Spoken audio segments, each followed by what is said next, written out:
Before we begin, let me say right away, yes, it's a tough story, but these are the kinds of things that happen in real companies. My mother works in an office, so these topics are really close to my heart. This isn't just a story for the sake of use, it's based on real life experiences. Everything you see here, the names, the companies, are fictional. The goal is simple, to help you recognize yourself in the stories and perhaps avoid repeating other people's mistakes. You've got 2 weeks to fix this system, or we're done. Alan barked across the boardroom, like he was reading a meme off his iPad. I didn't even look up. I was staring at the real problem. 3 investors in the corner whispering unto each other, half smiling, like they'd already decided how the obituary would read. My pulse didn't spike. My voice didn't shake. I just closed my laptop slowly and stood. 9 engineers stood with me.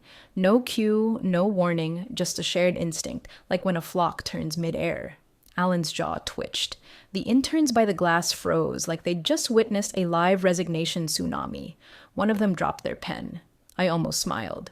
Before we go any further, take a second to like the video and subscribe. Seriously, it helps more than you know. 97% of you are here every time and still haven't hit that button. It keeps this kind of story going, and we've got a hell of one coming. Anyway, back to the walkout. Let me rewind for a second, though. This didn't come out of nowhere. For 6 years, I'd been the ghost in the machine at Stratus IQ. I don't mean that in a poetic way. I mean, I literally built and maintained the back-end stack that made our logistics platform tick. They ran on flashy dashboards and quarterly projections. I ran on cron jobs, JSON schemas, and database locks that dated back to a custom fork we'd patched in 2019. They didn't know what non-breaking deploys meant, but they sure as hell liked when we hit SLA guarantees 3 quarters in a row. They used to say the system was held together by duct tape and one woman's caffeine intake. Cute, but wrong. It was held together by me and 9 engineers who knew the smell of a bad comet before the CI pipeline even caught it. We didn't build fast. We built right. Custom triggers, fallbacks for edge case anomalies, even regional failover scripts that ran silently during hurricane season. No outages, no credit grabbing, just uptime. But then Alan White came in, some M&A wonderkind with a podcast voice and a VC glow-up. He strutted in from some dating app acquisition and started throwing around phrases like velocity culture and zero legacy tolerance. You could practically smell the TikTok pivot on his breath. He didn't ask what we built. He just asked when we'd rewrite it, and then he brought in consultants. God, the consultants. They came in with neck tattoos and hoodies and started poking around like they were looking at museum artifacts. One of them had the audacity to say, "It's like this system was built by a paranoid genius with abandonment issues." I told him, "She prefers the term reliable architect." He blinked. Didn't get the joke. By the end of week 1, they were writing reports, judging commits without context, and suggesting we move core routing logic to a no-code tool they saw in a demo once. Meanwhile, we were managing live freight data, reconciling latency spikes from European vendors, and keeping load balancing smooth across North America during a logistics crunch. But Alan didn't care. Optics. Headlines. We'll modernize in 2 weeks. That was his timeline. He even said it during a board meeting, with our entire team sitting there, told everyone that if we didn't deliver a new system by the end of the sprint, he'd find people who would. I looked over at my team. Marcy, who hadn't taken a sick day since 2017. Rard, who still had all 4 versions of our data ingestion pipeline memorized. Nico, who once patched a caching error from a hospital bed. They all looked at me the same way, like they were waiting for permission. I gave it. We stood up. We left. No shouting, no declarations, just 9 silent shadows behind me and the slow sound of our badges hitting the marble desk at reception. That was yesterday. The quiet before the collapse. Tomorrow morning, at exactly 9:14 a.m., the routing engine would fail for the first time in 4 years. And Alan? He still wouldn't understand why. It started the way most catastrophes do in tech, with a man in a blazer trying to make a name for himself. Alan White didn't walk into Stratus IQ like a leader. He swept in like he was doing us all a favor. I remember the welcome email he sent company-wide. It read like a TED Talk transcript. "Innovation is acceleration," he said. "Velocity is virtue. Legacy is dead." The guy came from some match and chat startup that got acquired for inflated paper money and folded 6 months later. Somehow, that counted as a win. He had the haircut of a man who'd never touched source code but gave keynotes about it. And from the moment he stepped into that glass office, everything changed. First to go, trust. Without warning, Alan brought in outside consultants to audit our entire infrastructure. Didn't consult me, didn't consult anyone on the architecture team. One morning we logged in and found unfamiliar usernames poking around in production branches. When I confronted him, he shrugged like it was beneath him. "You all seem very attached to your code," he said, sipping cold brew like it made him insightful. "You'd be attached to," I replied, "if it processed real-time shipping data across 4 continents without crashing once since 2019. He didn't respond, just smiled that tech bro smile like he'd already replaced me in his head with a shiny no-code dashboard and a motivational Slack bot. The consultants? A rotating circus of buzzword vomit. They were obsessed with clean UIs and hated comments in code. One of them, Kyle maybe, called our data structures archaic. Archaic, like he was giving a tour through Pompeii. I asked him if he'd ever handled load balancing for 6 million real-time logistics requests per hour. He blinked like I asked him to recite the Constitution. They wanted to move everything to a modular SaaS backend hosted on some platform Alan saw demoed at a fintech mixer. When I explained that our infrastructure wasn't modular by design, that it had to be tightly integrated to hit those SLA guarantees, he waved me off. "Silos create stagnation," he said, "and stagnation kills scale." What killed me wasn't that he said it was that he said it to the board, in front of investors, like he was setting the stage for a grand disruption, like we were the problem, and that's when he dropped it. "If this system isn't modernized in 2 weeks," Alan said, standing at the head of the glass-walled boardroom like he was pitching the next iPhone, "we're done." The room went quiet. I could feel every engineer's eyes on me, not out of panic, but out of calculation. 2 weeks? We couldn't even read the consultant reports in 2 weeks, let alone refactor systems that touched every fulfillment center from Kansas to Singapore. It was like asking an airplane mid-flight to switch engines and repaint the wings. Alan didn't understand how enterprise logistics worked. He didn't understand why our archaic systems were written in 3 languages and maintained with ritualistic precision. He didn't understand why I had documented fallback routes for warehouse outages in 3 different time zones, because he didn't understand what failure meant in our world. In social apps, failure was a page reload. In logistics, it was $11 million in missed deadlines and 2 clients suing for breach. But optics? Optics he got. And making us the villain? That played well. The board nodded along, not because they agreed, because no one wanted to look like the obstacle to progress. Everyone loves a disruption story, until it costs them revenue. 2 weeks. That's what he gave us. I didn't protest, didn't explain, didn't defend. I just looked at my team, gave the smallest nod, and started counting the hours until we walked. The silence after Alan's announcement hung in the air like bad code on production. Everyone could feel it, but no one wanted to admit something was about to crash. He looked right at me, not at my badge, not at the resume he never read. Me, like he'd just flipped the kill switch and was waiting for me to blink. I didn't. I nodded. Then I stood. I didn't say a word, didn't make a speech, no dramatic pause. I just pushed my chair back slow and deliberate, the scrape on the polished tile cutting through the hush like a scalpel. And then, like muscle memory, 9 chairs followed. My entire engineering team stood with me. No cues, no looks, no whispered, "Are we doing this?" They just knew. Behind us, the boardroom glass reflected their stunned faces like a diorama of corporate hubris. One investor had a pen halfway to paper, mid-signature. Froze. A junior analyst near the door instinctively stood up like she wanted to stop us, and then sat back down just as quick. She knew. Everyone knew. The real infrastructure had just walked out. We moved through the halls like ghosts. The hallway chatter stopped. One of the project managers clutched a compliance binder tighter to her chest, like we were contagious. And Alan? He stayed in his throne, arms crossed, trying to pretend he'd won something. But the way his eyes darted toward the door told a different story. He didn't understand what had just left the building, but something in his gut was starting to whisper the truth. In the lobby, Marcy handed her security badge to the receptionist, who blinked at us like she'd just witnessed a company funeral with no eulogy. Raj muttered something about backups and RAID failsafes under his breath, more out of instinct than worry. Nico? He just smirked. He was the one who'd coded our auto shutdown sequence for legacy failover, a feature Alan didn't even know existed. We stepped out into the parking lot as a unit. No HR escort, no boxes of personal items. Just 10 minds that had kept a $200 million operation humming for 6 years, now standing in the sun like we'd just come back from war and found out someone burned down our house. So, my lead dev said, finally breaking the silence, "We're done?" I shook my head. "We're on standby." He looked confused, then nodded. The others didn't even ask what I meant. They knew.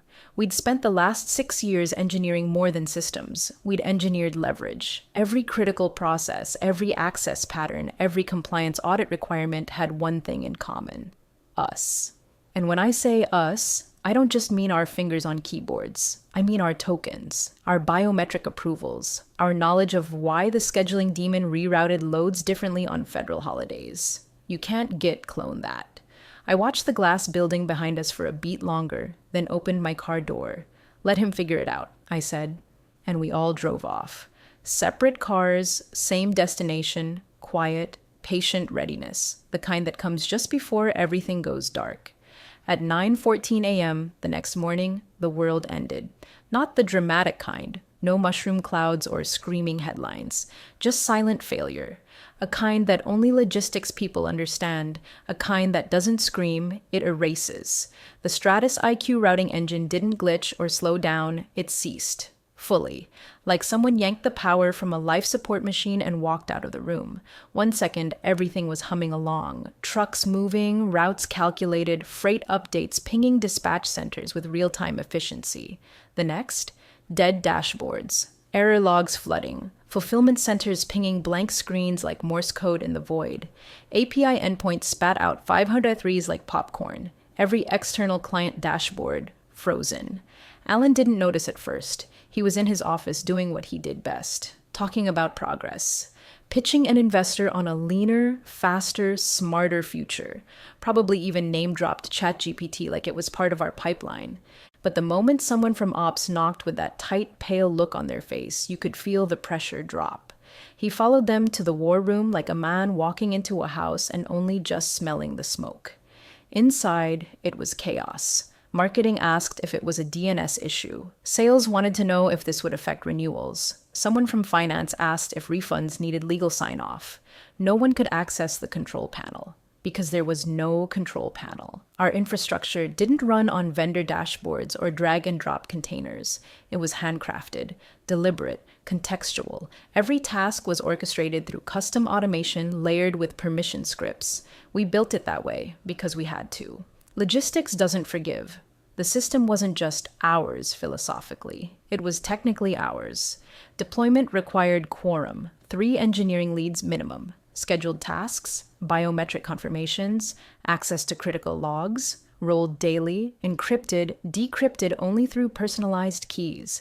The consultants hadn't even seen most of it because they never got through the first authentication gate. They tried rebooting from a failover node in Virginia. It stalled.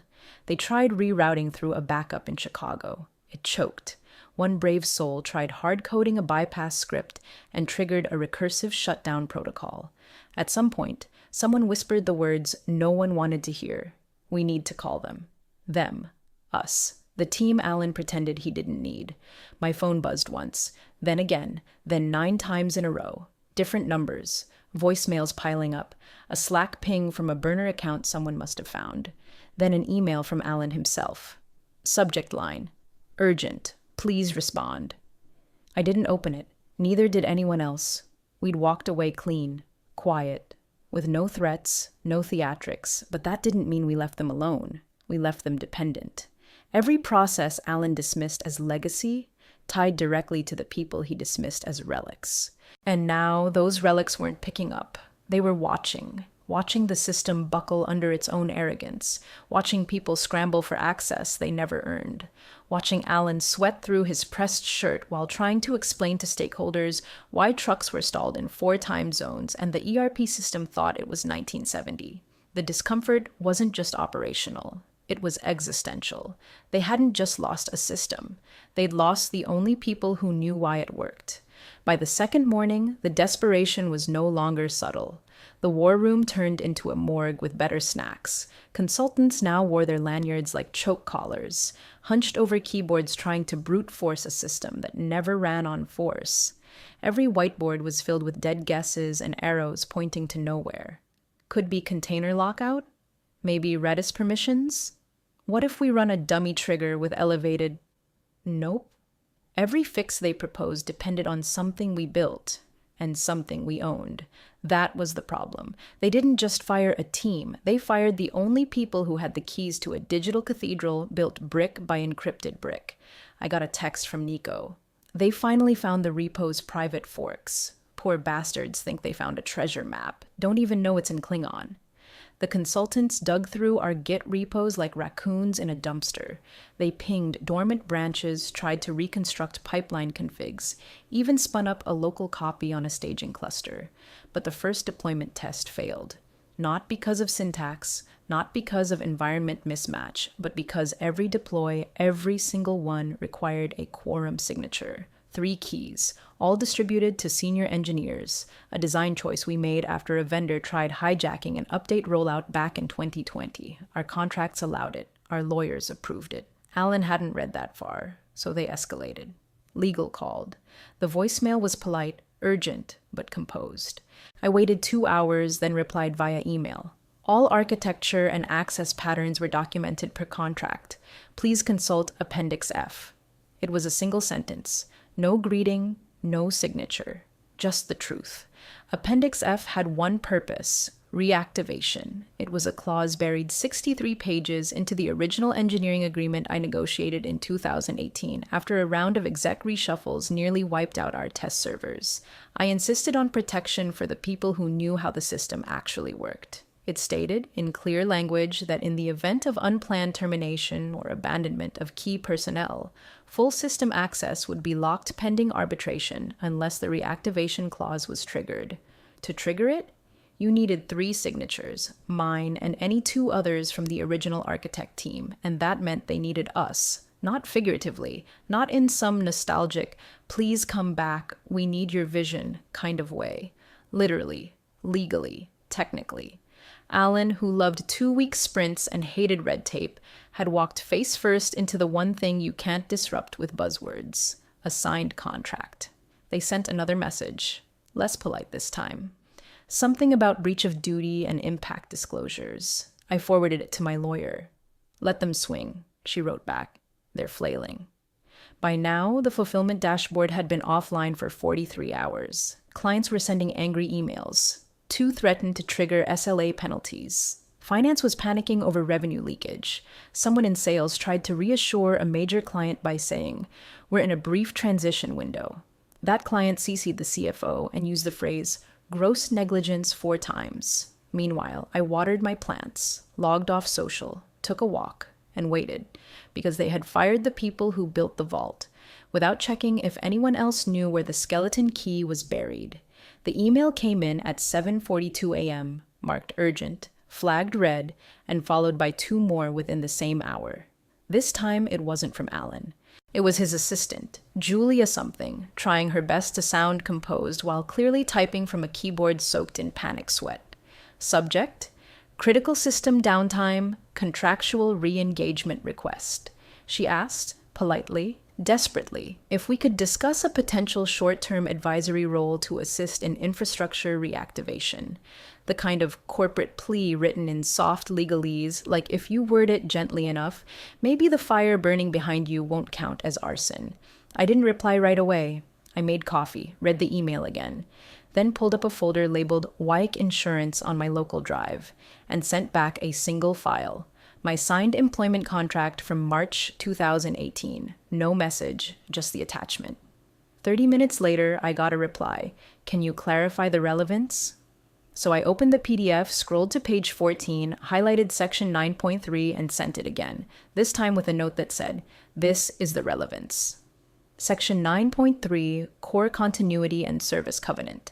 In the event of termination without cause, all services tied to architect-held credentials become inactive pending formal arbitration or reactivation agreement signed by the primary architect and a quorum of original engineering leads. They hadn't fired a project manager. They hadn't downsized a redundant department. They had, through arrogance and ignorance, terminated the person who held operational continuity as part of a binding agreement. One they all signed. Alan's name was right there, digital and time-stamped, along with the board's. We didn't build that clause out of ego. We built it after watching too many companies collapse because nobody knew who had final access. Or worse, everyone thought they did. It was a last resort switch, a system freeze embedded in paperwork, and Alan, in all his modernization bluster, had triggered it without ever reading past page 10. I imagined the silence in that office when legal confirmed it. They didn't just fail to onboard a new system. They had legally disabled the only one that worked. Julia emailed again. She asked if I'd be willing to hop on a call. I declined. She asked if I'd reconsider. I sent a copy of the clause to their outside counsel and CC'd our lawyer. I let her take it from there. I was done explaining things to people who believed engineers were replaceable widgets. Let the lawyers talk now. Later that afternoon, a Slack message hit our private group chat from Marcy. Just saw the look on Alan's face when legal walked into his glass cube. That man's soul did a reboot. Nico posted a gif of a skeleton key turning slowly. Raj just wrote, Clause 9.3, the most beautiful line of text I've ever authored. The truth was, we didn't want it to get this far. But when someone treats people like old hardware and fires them without asking where the backups are, they don't just lose control. They activate consequences. By the time Alan figured that out, he wasn't in charge anymore. He was just another man begging for access to a system that no longer recognized him. By Friday morning, the calls started coming in direct. No more assistants, no more legal buffers. Just Alan, raw, fraying at the edges, sounding like a man who hadn't slept in 2 days and realized the ship he was steering didn't just hit the iceberg, it was the iceberg. We need this resolved. Now. He said it like he was still in charge, like the urgency in his voice would somehow rewind the disaster unfolding behind him. I let the silence stretch long enough for him to squirm. Then I gave him the only thing he understood. My team is willing to consult, I said calmly. Under contract. Independent LLC, $210,000 retainer. 10-day SLA. Escalation path through legal only. No Slack, no Teams, no stand-ups. We deliver. You stay out of the way. He balked. Of course he did. Probably did that dramatic CEO lean back, arms crossed like he was about to throw out a counteroffer. Maybe he thought he could negotiate. Maybe he thought I'd blink. I didn't. Because I didn't need this. I already had 3 offers from competitors who'd seen the Q2 dip coming and guessed we were behind it. They weren't just offering jobs, they were offering equity. So no, Alan wasn't holding cards. He was already bankrupt. I was just offering him a lifeline with a price tag. You're kidding, he said. I didn't even smile. Check the reactivation clause again. We're already being generous. He tried to pivot. You're extorting us. Call it what you want, I said, but you'll call it from a system that's working. That was the thing he didn't get. Still didn't get. This wasn't revenge. This wasn't ego. This was payment for a service no one else could provide. We weren't dragging them through the mud. They fired us, burned the documentation, locked themselves out, and now wanted us to fix it for free. Please. I sent over the draft agreement. Simple. Clean. 6 pages, no fluff. Retainer upfront, no net terms. Deliverables included endpoint restoration, audit patching, routing recalibration, and full handoff protocol within 10 business days. One caveat, no internal title, no reinstatement. We weren't coming back. We were solving a problem, then leaving. He didn't respond for 5 hours. Then, at 4:26 p.m., I got the email. Subject: Executed agreement. No text. Just the PDF. Signed. 10 minutes later, our retainer hit the account. I forwarded it to the team chat. Nico replied, Consultant rate hits different.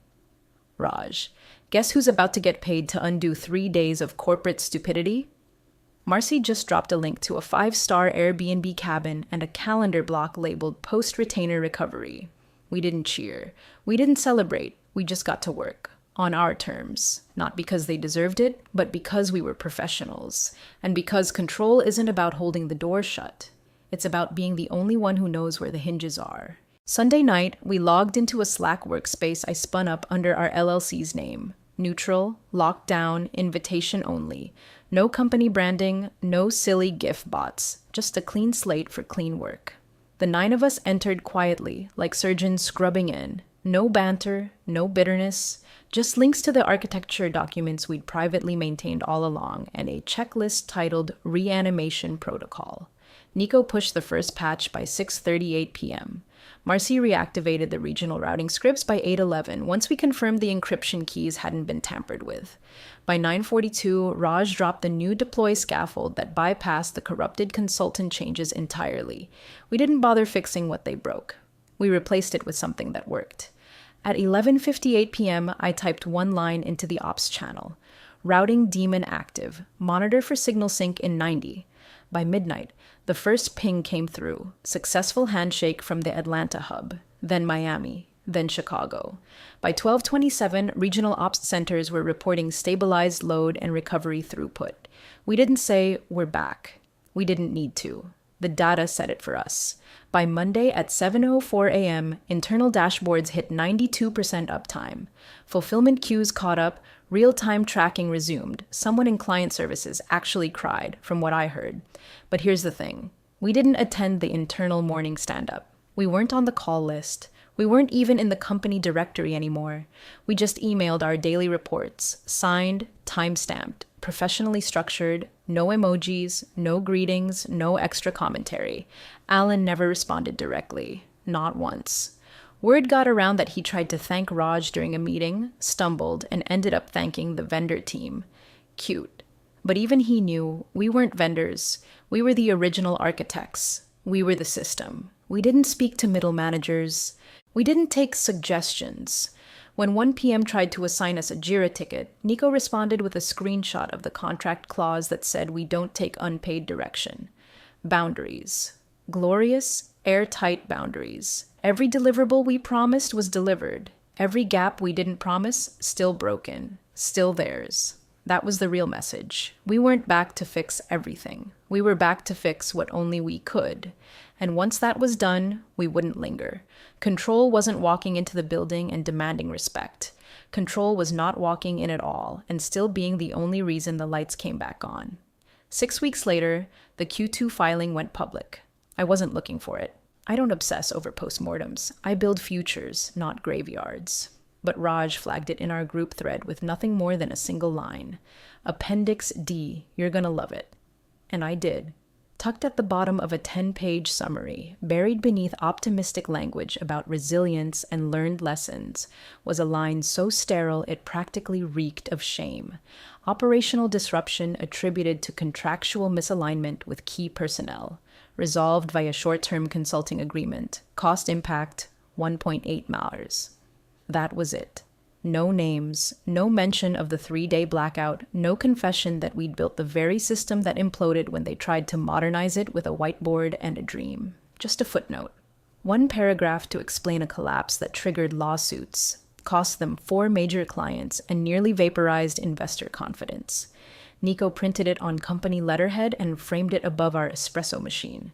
We hung it in our new office, the one with our name on the lease, because that's the part Alan never understood. We weren't bitter ex-employees. We were founders in disguise. When Stratus IQ tried to replace us, they didn't just lose engineers. They outsourced salvation. And in doing so, they validated every architectural principle we'd spent 6 years quietly perfecting. Now, we run our own firm. We build modular logistics systems, clean, portable, scalable, built not just to survive handoffs, but to thrive without dependency. Every client gets the same guarantee. You'll never need to call us in a panic. Because we don't build job security. We build exit-proof systems. People ask if we'd ever go back to Stratus. I tell them we never left. We just stopped clocking in. And for the record, That 210K retainer was our seed money. Funny how a company that tried to erase us ended up underwriting our freedom. They called it a misalignment. We called it a launch pad.